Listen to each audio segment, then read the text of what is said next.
It's time for a cup of coffee with Will and Chris at Slumberland Furniture.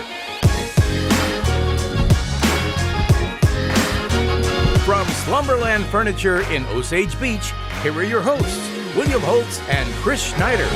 Welcome back for another week of A Cup of Coffee with Wild Will and Uncle Chris right here at Slumberland at the lake, and it's a big one. Oh man, we got so much to talk about today. And it's number 40. Wow, yeah. Man, I can't believe 40 straight weeks that I we've gotten remember 40. up. That was a long time ago for me, man. It's a long way away for me. All right, so this is episode number 40. We have so much. The biggest story to hit the lake in quite some time could be a casino coming to Lake of the Ozarks. We'll talk about that. Black bear hunting season in the books. We'll talk about some stuff at the state level between the Missouri Board of Education, as well as Governor Parson has said no to any federal mandates involving or related to COVID-19. Americans are starting to step up against that, so that's good to see and good to go Gov. Some really good stuff. We also take our second visit to a local establishment for Taste of the Lake, or Wild Will and Uncle Chris Taste the Lake. We'll be at Mamacita's for a little Mexican cuisine and that's good. A drink or two here and there. It was real. It's getting a little windy back here right now. You're out of control. I was going to say something, but so Osage wraps up the football season 3-7. Camdenton moves on. We'll tell you about that. The Chiefs get back on track. We'll also run through our pick'em again. Man, three-way tie. Shouldn't have happened. Yeah. Vikings could have done a lot for me had they held on Monday night or Sunday night. Yeah, That's could have sad. gone either way. Sad deal. We'll have that and a whole lot more, but first, this from Slumberland. Hey guys, Daryl Cunningham with Slumberland Furniture at the Lake. November is on its way in, and that means Thanksgiving. We've got a ton of dining tables here ready to go that you can come, gather your family around, and have a great Thanksgiving.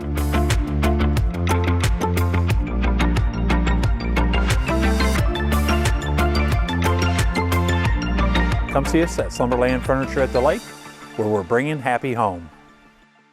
Yeah, and speaking of Slumberland, you notice that our table keeps changing? I love this table. I love every one. table. I do too, but I want to keep this one. Yeah. I guarantee you somebody's watching right now. They're like, we're going to go buy that table. Let's chain it down so nobody can have it. Absolutely. Right? And all that, kinds too. of That's good things here at Slumberland. Yeah, look at the stuff behind us. This is such a neat place. I never want to leave. I know. Just move in. They got beds and As stuff. soon as we get done, I'm headed over there to take a little siesta. All right, so the lake may be getting a casino. Huge headline. The story broke 5 o'clock Friday night. First reported by the news desk at KRMS. They say a casino is finally coming to Lake of the Ozarks, Osage Nation, to build casino entertainment complex in Lake Ozark. It'll feature a new hotel complex with a casino, numerous restaurants, shopping, and more. And officials say the project will be built in several phases with an estimated $60 million of investments being thrown in with job opportunities, tourism, and additional revenue for the lake area. And this is a unique situation, Chris. What can you tell us, or what do we know so far? It's going to be interesting because this is the Osage Nation, right? And that's, the Indians have a whole separate deal, I mean, they can do a whole lot of stuff tax-free and all that stuff. So they have a whole avenue of doing things that others can't. So this project is not connected with the investment group Osage River Gaming, which we've heard a lot about in recent years. They've been working to get a casino here at the lake area for several years. That group is beholden to the Missouri Gaming Commission, and state law currently only allows casinos to be built on Missouri and Mississippi rivers. So this isn't that, but since the Osage Nation is an Indian, they can do things their own way. And they have done this before. They have other projects, similar projects in different places. And what they tend to do is in communities that they go into, since they get so many tax breaks from the government, they tend to give back to those communities philanthropically, and so that they can help the communities infrastructure and all that stuff. So it'll be interesting. It's so new. There's still so much to try and figure out. Right. whether or not this is going to be a good thing, a bad thing. What are the positives? What are the negatives? Obviously, it would bring more business to town. Yeah. Obviously, it would mean a lot more jobs, and so those would be the positive things. Negative things, it's a gambling, institution. Is that what you want in your community? There's going to be a lot of drinking and all that stuff. So you just kind of have to weigh, is it good? Is it bad? What? And I think it's going to be a few months, maybe a few years before we really figure all that out. Oh yeah, there's tons of hoops to go through. A little more backstory. Now this is a quote from Osage Chief Jeffrey Standing Bear with the Osage Nation. He said, "We have established very good relationship with several communities in Missouri and seek to have a presence back in our homeland." Now historically, the Osage Nation once thrived in Missouri with a population as many as 200,000 members of the Osage tribe at its height. The Osage tribe's historical influence in the Lake region is still found today in homages such as City of Osage Beach, Osage Nation, and School of the Osage. Now, as they have done in similar projects, like you said, they plan to give back to these communities. And when you hear a casino in Missouri, you start to think, now there's a limit or a quota for the state. This is not one of them. Missouri's already at its maximum with 13 riverboat gambling casinos. You can't get another one. The reason this is different is it does not go by state or federal gaming law. The Native Americans and the tribe, Osage Nation, they have, I don't know if you'd call it a treaty, and so they've bought some land and they plan to do this. Now, like they've already I said, bought the land, right? Oh yeah, and Yeah. like 28 acres, and it doesn't look like it's going to be on water. Now, where they said it's going to be is off 42 and kind of catty corner from where the Eagles Landing is. Over there by Let me say that again. Menards. 242 across from Eagles Landing, not 42, which would be down by School of the Osage. So 242 off that area is where they bought that land. And man, that's an exciting development, but you brought up some pros. Another con potentially is with this many jobs that this would bring to the area is in our community, we're already struggling to find workforce, and a lot of that boils down to affordable housing. Yeah. People can't find places to live. So if you're going to have this many new jobs created, as great as that sounds, on the flip side, it could create some obstacles as far as where these people are going to live affordably here in the Lake area. Maybe that's part of the negotiation, with the city of Lake Ozark, or I'm guessing that's who the negotiation would be, is maybe as a part of this, you build more housing, right? So we'll see how that all turns out. I'm amazed at the amount of money involved in this. According to the Missouri Department of Economic Development and Tourism, Miller County is where this is projected to be, generates $41 million and 682 jobs annually with tourism. I mean, that's a big number. And if you think that's big, Camden County tourism is responsible for $187.5 million and 4,000 jobs. Yeah. The tourist industry, that's why tourism is so huge here, if you look at those numbers. Oh, it's the life, it's the heartbeat of the lake, is the tourism industry, and it's what makes us go. This could be a big thing, but we brought up a few pros, we brought up a few cons. Now, this has gotten some amazing support from Missouri state and local officials, from State Senator Mike Bernskatter from Jefferson City, also Senator Justin Brown from Rolla, including the Lake of the Ozarks Convention and Visitor Bureau Executive Director Heather Brown, have all been in support of this, and so a lot to still be determined, but it's all you saw on your Facebook feed. Yeah. And after Ray Speckman's book that we talked about on KB Show a few weeks back, it is interesting. I don't think anyone really saw this coming because we've seen many different proposed casinos coming to the lake. Of course, the series Ozark had some speculation, but this is a completely different deal with it being the Osage Nation, and will be interesting to see how this develops. And this is not a new thing. I mean, there are currently tribal casinos in 30 states nationally, so it's a big growing industry. Yeah, and it's going to continue to grow, hopefully here at the lake for those that are interested. All right, in our next story, we told you about first ever black bear hunting season in Missouri. Well, it's officially wrapped up. According to the Missouri Department of Conservation, 12 black bears were harvested in Missouri's first annual black bear hunting season. Pictured here is Kelsey Wickoff of Hume, Missouri.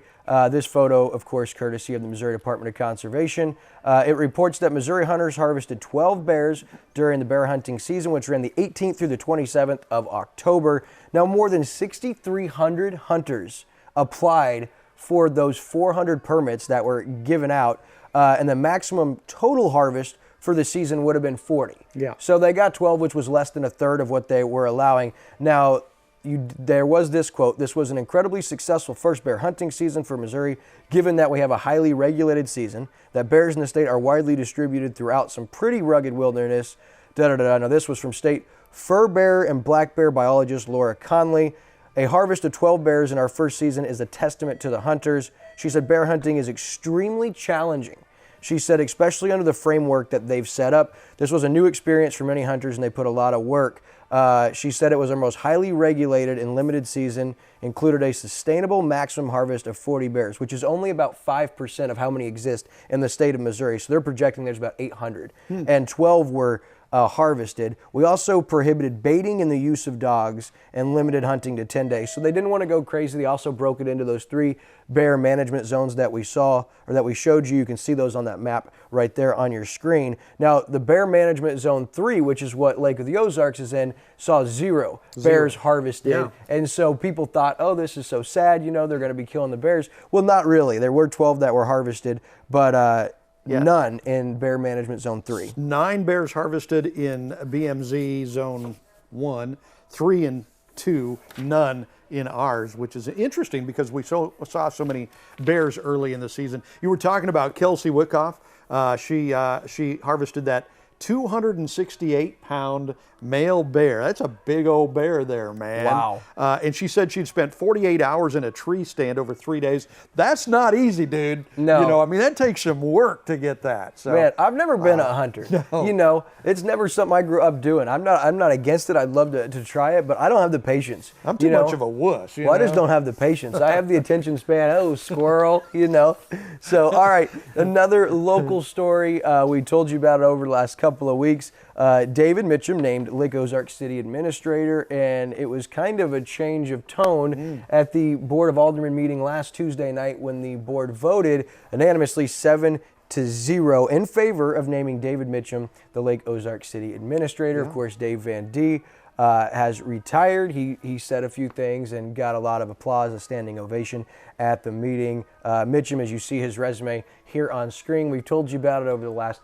couple weeks. Very, very impressive, and this was kind of surprising because of the fight back we had seen from some of the Board of Aldermen, of course, Vernon Jaycox, Alderman Klotzer, Pat Thompson, and it was kind of wild. It was Pat Thompson that motion to approve, and it was Vernon Jaycox that second, and then Vernon Jaycox, Alderman Jaycox followed that up by saying, it's been quite a process. We want to work together. He said, we're a little bit tired of the bickering and the news articles and this and that, and this is proof that the board wants to work together for the betterment of the city, and I hope everybody can see that. So, interesting change of pace, and that was a surprising move. There were no fireworks. There were no arguments. There was nothing. It was a short meeting, and that means David Mitchum is the new City of Lake Ozark City Administrator. Good for Lake Ozark, and good for Mayor Newberry, where he took a stand. He's in there for a reason, right? Yep. The last mayor had a lot of problems, troubles, issues that came out. Newberry was a write-in candidate at the last second. He gets voted in. But, there's a reason why he's there. He's there to try to clean things up, get things going on the right track, which apparently, where it wasn't completely where it needed to be. So he took a stand here, and this was not easy because he had a fight with those aldermen, and he won that fight because in the end they acquiesced and they gave in. They knew they were beaten. Yeah. And hopefully this is a step forward, Right. That everybody can start working together, get along. I'm afraid it's not. That they're just picking their battles and stuff. But I'm glad we're through this. I think this is a good thing for Lake Ozark. And Harrison Fry's still there. Yeah. Apparently he's still in line to take over. He's going to learn from this guy that just took over with a ton of experience. Yeah. And from what I understand, Harrison's good with that. Yeah. And so good for Lake Ozark. Good step forward. Yep, and we'll see what happens over the next couple of years because, as you said, that is the plan. Harrison Fry, currently the assistant city administrator, and the Director of Economic Development for the city of Lake Ozark, meaning he's also going to be heavily involved in this casino talks and progression. Absolutely. So big time to see new city administrator, and Harrison Fry's job will continue to be ever important. All right, our next local story statewide, we talked about it a little bit. This is huge. Governor Parson signs executive order to block any federal mandates involving or related to COVID-19, and I love it. Yeah, me too. Right there. What happened to America, right? Right. I mean, it's turning socialist under the current administration. They're trying to, hey, they don't even care about the Constitution, right? Let's Preach, baby. You have to do this. Doesn't matter what the Constitution says. Do what we say, or you're going to lose your job. You're going to lose rights to travel. You're going to, all that. Can't go to a sporting event. I mean, it's unfreaking believable, the double standard. You know what's coming next? What's coming You're not next? allowed to buy ground beef There during you the go. week if you're not vaccinated. Well, it's so stupid. I mean, you get It the is picture of an stupid. airport where they, you've got to be in a mask and 6 feet apart when you're in the terminal, but you're on the plane and you're 6 inches away. Right. What kind of asinine thinking is that? It's- But this is just a part of that. The government trying to dictate to you that you can't have a job unless you get the vaccine. What happened to freedom? Freedom Right. of choice, So what the governor is saying here is that's BS. We're not going to allow that in Missouri. It's still going to be a fight, though. Yeah. And there's still people that I really feel for. There's middle-class people with kids that have to, buy clothes and food and gas, which has skyrocketed, who are now facing losing their job because they don't want to get the vaccine. Right. Right? So that's what this fight is over. But those people are still having to make that stand. Right. They could lose their jobs, and it's a fight. It's unconstitutional, but that's where we are in America today. Well, I do think the national mandate would be unconstitutional, and so it's important we vote our local officials Exactly. that can take a stand on behalf of their constituents, which is you and I. You know what I do like, though? The business owner's choice. If they want to do that as an entrepreneur and is owning their business, if they want to force their employees to do it, it most likely means they're taking an incentive from the government. But I do think they deserve that choice as a business owner. And I love that Governor Parson says, no, Missouri will not allow those national mandates in relation to COVID. And it's a sign of Missouri and the way things are kind of going, because not just Governor Parson's taking a stand for the state of Missouri, but the Missouri School Board Association also taking a stand. Yeah, absolutely. That was a huge thing. If you were in a cave somewhere and didn't see, the National School Board Association sent a letter to the government, to the Biden administration, saying these parents are out of control. They're domestic terrorists, because parents have been stepping up lately at school board meetings, not liking critical race theory, not liking what's being taught in the schools.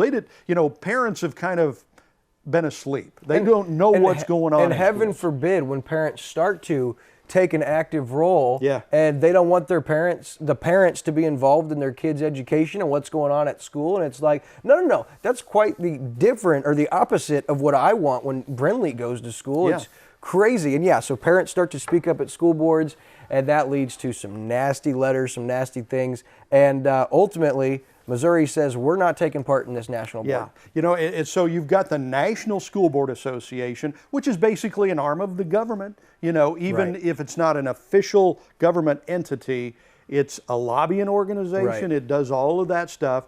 And so school boards around the country just and state school boards become a part of that, becomes a part of the system. Okay, so the National School Board Association decides that parents are the problem for coming to school board meetings and Right. stepping up and voicing their concerns. So now, according to the National School Board Association, they're domestic terrorists, right? Send in the FBI and arrest those people. They actually sent out a letter for that. That's what all the Right. rebellion is stemming from. So locally, the school board's stepping away from that. The state, Missouri State School Board Association, has stepped away from that.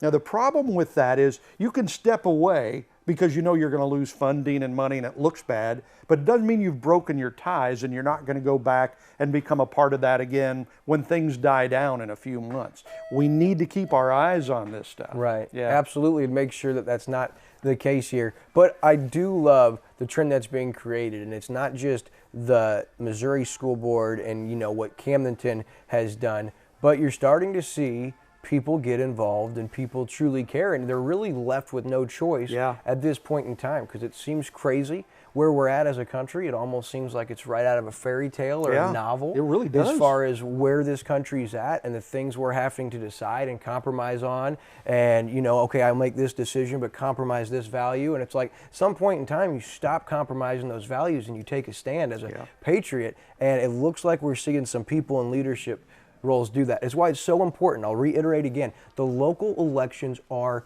huge. They're everything. I mean, every person locally is a person speaking for you. At the national level, it does not affect you here at the lake as much as your local people do. So school boards, mayors, aldermen, police chiefs, all of those things matter. And so it's super important that you get involved in that regard, because I'm telling you, you get the right people in there and you'll start seeing this trend, to have a ripple effect. All right, so we got to move on. We'd love to stay on both of those last two stories. Yeah, we could do, full hour shows on all of those stories. We easily could. I was worried that we were never even going to get to this next segment in the show. I'm glad we are. So our second time for Wild Will and Uncle Chris Taste the Lake. And Chris, we're really starting to love this series. We've eaten twice now, and I've put on 10 pounds since we started because the food's crazy. Mamacita's in Osage Beach is awesome.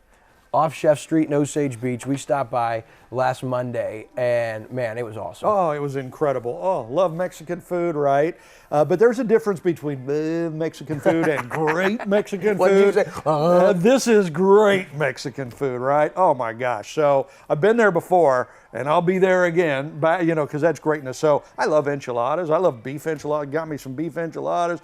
I like the queso sauce, so I had them put a little queso. Oh, man, let's go back right now, man. Yeah, no doubt. And there is a little family history there. So Mamacita's, that's actually the name of Melissa Galloway's mother, who has since passed, but her tradition and memory lives on with her recipes and fresh ingredients and things at Mamacita's. It's pretty incredible. So you had the beef enchiladas, and he said, no red sauce. Can I get queso sauce? They're like, no problem. It was great service again. I started again with whiskey neat, which they knew what that was. Brought me my lemonade on the side. It was solid.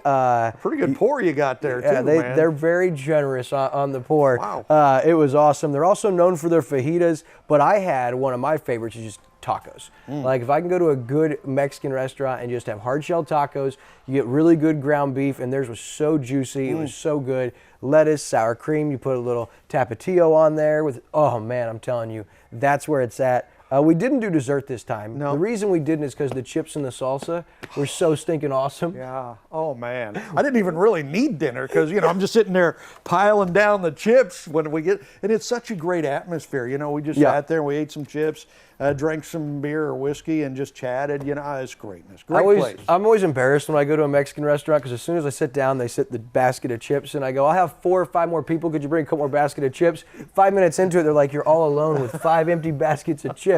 But overall, great experience. I love the nuance inside. They were celebrating Day of the Dead, which is a Mexican tradition where they celebrate the ones that have passed. And they had this really cool table set up. But start to finish, it was awesome. They're off of Chef Street in Osage Beach by the Outlet Mall. Open 7 days a week for lunch and dinner, 11 to 9. Friday and Saturday open until 10. Lots of TVs, great place to watch sports. And I hope you get to see this clip here of this big margarita tall pitcher. Look at that thing. That thing is incredible. I don't think I could finish that. Wow, I don't know. That might be a challenge, right? So another win for Wild Will and Uncle Chris as we taste the lake at Mamacita's. Man, that was a blast. Now, if you're interested in Uncle Chris and Wild Will visiting your restaurant, your food truck, and giving you a review and showing that within our show, Cup of Coffee, you can reach out to us at info@mylaketv.com, and we'll be happy to get back with you. All right, so that was great. Go see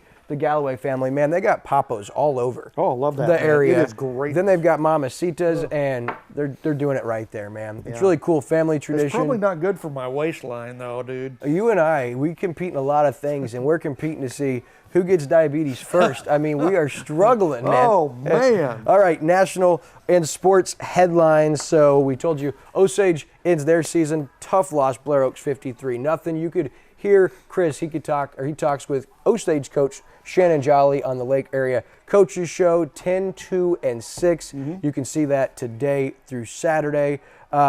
Camdenton, they win against Central 34-18, and they're going to get a rematch on the road at Lebanon Friday night. Number 1 seed in the district, Lebanon. Lebanon beat Camdenton in the regular season. Camdenton led at halftime. Lebanon kind of blew them out in the second half, so it'll be interesting to see how that turns out. If Camdenton can pull off the upset, they might be the favorite to win that district and have a home game for the sectionals. That would be wild. Lake TV's Ricky Smith will be down there getting highlights for us. You could catch that in next week's coach's show. Whether the Lakers move on, whether their season comes to a close, you'll get to sit down with head coach Jeff Shore and either look ahead to that district title game or recap what's been a really fun year as his last son, senior, Bo? Yes, junior. Bear? Junior. Oh, Bear okay. will So be back. Bear will be back. Thank goodness. Yeah. I don't know why time's flying. That's a sigh of relief. Yeah. No wonder he's going to be around at least one more year. Well, at least one more year. Very good. All right, so now we direct our attention to the NFL, where the Chiefs may not have been pretty. I went in pretty hard on the Chiefs fan base last week, and, you know, a win's a win any way you chalk it up, but 20-17. Now, one thing you did see, a couple of plays that kind of showed the old Mahomes with the touchdown pass early on in the game, and then there was that big play on third down where he threw across his body and hit Tyreek Hill. So, but still, something's going on with him. His confidence is not the same, but I'm still behind him 100%. Yeah. Their schedule's really, really tough. Of course, they've got Green Bay Sunday, 3:25 game at Arrowhead. Packers 7-1 and should be getting healthier with some of the receivers coming back in that game. Surprised to see the Chiefs were actually favored. Yeah, I was really shocked to see that too. Who was doing those spreads? I don't know. I don't know what's going on with this Chiefs team, but it is not the same. And Patrick is not the same, so that'll be interesting. It will be interesting. All right, so as we look ahead to our weekly pick'em, man, if the Vikings could have just held on Sunday night for me, I would have gained 3 points. Instead, you, me, and Andrew all go 9-6 with 10 points. We get our bonus pick. Ricky goes 8-7. He gets 9 points. So big update, except for it's the exact same it was, except for Ricky lost one more point in the standing. But for this week, let's look at our picks. Although I did want to say, so the actual standings, you and Andrew are tied in first at 91 points. Yep. I'm in third with 85 points, and Ricky's in fourth with 76 points. So as we look at this week's pick'em, Jets at the Colts. I'm going with Indy. Me too. Falcons at the Saints. I'm going Saints. I'm going Falcons. Ooh, okay. Bills at Jaguars. The Bills are my money pick. Bills are my money pick too. Wants to be just like me. Browns or the Bengals. I got Bengals. I got Bengals as well. Broncos or Cowboys? Cowboys. Me too. Okay. I got Dolphins over the Texans. I got the Fish. I've got the Raiders over the Giants. I got the Raiders. How about the Vikings or the Ravens? I've got the Ravens. I got the Vikings. Ooh, Kirk okay. Cousins, baby. Someone needs to start giving that man some respect. I like Kirk Cousins. He's great. Patriots over the Panthers. I got Patriots. Eagles or the Chargers? Chargers. Me too. I got the Cardinals over the 49ers. I got the Cards. You got the Packers or the Chiefs? I got the Packers. I do too. I hate to go against them at Arrowhead, but First time this year I've gone against the Chiefs. but I got to. Yeah. I got to. All right. Titans or the Rams? Rams. I know, with Derrick Henry going down. Yeah. It's a big injury. That's huge. I mean, there's some huge injuries this week in the NFL. You got some backup quarterbacks.